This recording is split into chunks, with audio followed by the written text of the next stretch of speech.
You know those stories that just feel timeless? The ones passed down for generations that somehow seem to carry so much weight. Well, today, we're going to pull back the curtain and figure out why they're so incredibly powerful. What if a simple object, like a bell or a pencil or even a cap, wasn't just a thing? What if it was actually a test? A test of character, designed to teach us something really fundamental about how to live our lives. So that's what we're doing today. We are diving deep into 3 amazing fables, one about a magic bell, one about a magic pencil, and one about a magic cap, and we're looking for that common thread, that hidden blueprint that's been used for centuries to teach us about right and wrong. All right, so here's the game plan. First, we're going to break down the formula itself. Then, we'll meet our 3 heroes and see exactly how they stack up against their tests. After that, we'll explore the core conflict that they all share. And finally, we'll get to the heart of what these timeless stories are really trying to tell us. Okay, let's get right into it with the blueprint. Now, at first glance, these stories seem totally different from each other. But if you look just a little bit closer, you start to see that they are all built on the exact same foundation. We're calling this the moral fable formula. And it's actually beautiful in its simplicity. It's this recurring pattern. A character gets a magical item, that item forces them into a really tough moral choice, and the whole lesson of the story comes directly from the decision they make. This is the secret sauce, the hidden architecture. It almost always kicks off with a humble hero. You know, someone kind and relatable, maybe a little poor, someone you want to root for. Then you get the magical encounter, where they're given the amazing gift. But, and this is so important, there's always the gift's condition. There's a catch, a rule. This leads right into the main event, the moral test, where our hero has to make a choice. And finally, the lesson realized. The consequences of that choice, well, that becomes the moral of the whole story. So all that theory is great, but let's see how it actually works in practice. It's time to meet our 3 heroes, Shiv, Kushal, and Sara. Let's see how this blueprint plays out in their lives. And look at this, the parallels are just crystal clear. Each one gets a totally different magical item, right? But the test they face, it's fundamentally the same question. Are you going to use this incredible new power for yourself, or are you going to use it to help others? First up is Shiv. He's a good kid, working hard, grazing cattle to help support his mom and his sister.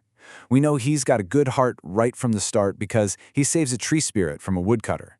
And for that act of compassion, he's given a magic bell that can create any food he desires, once a day. Not a bad reward, huh? Next, let's meet Kushal. His whole passion in life is drawing, but he's so poor he doesn't even have a pencil. Well, an old man sees his dedication and honesty and gives him a magic pencil that brings anything he draws to life. But remember that condition we talked about? Here it is. He's told he must only use it to help the poor. And finally, there's Sara. Her whole thing is just being incredibly kind and wanting to help everybody around her. After one of her compassionate acts, she gets a magic cap that lets her read people's minds. I mean, what an amazing tool to understand how to help people, right? So each of our heroes has their magical gift. And now comes the test. In every single one of these stories, the dilemma boils down to this classic, timeless conflict, the temptation of selfishness versus the call to do something for the greater good. And here's exactly how that conflict plays out. For Kushal, a greedy king orders him to draw a golden tree, a totally selfish demand when his pencil is meant to help the poor. For Shiv, one day he feels angry and forgotten, so he gives in to that selfish impulse and takes the bell to eat all by himself. And Sara? She uncovers a plot to rob her school, and she has to choose, stay quiet and safe, or use her power to protect her community. And that moment of truth, it's often a stark realization.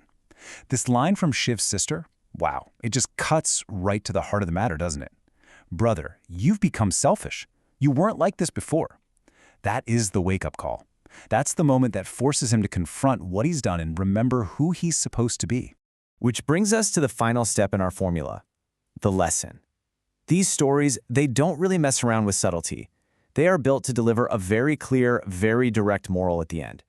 So let's look at what they explicitly want us to walk away with. The moral of the magic bell is plain and simple. Don't be selfish, and you need to take care of others. From the magic pencil, we learn that you should work honestly and that it's just plain wrong to use your gifts to help someone's selfish and deceitful plans. And the magic cap teaches us that with special abilities comes a great responsibility to help people in need and protect your community.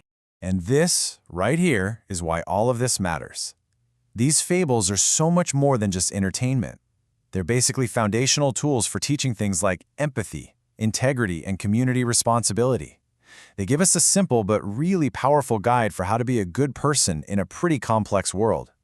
So it leaves us with this really interesting question to think about. You know, our world today is complicated. It is full of moral gray areas. In a world like this, is there still a place? And is there still power in a simple story that draws a clear line in the sand between right and wrong?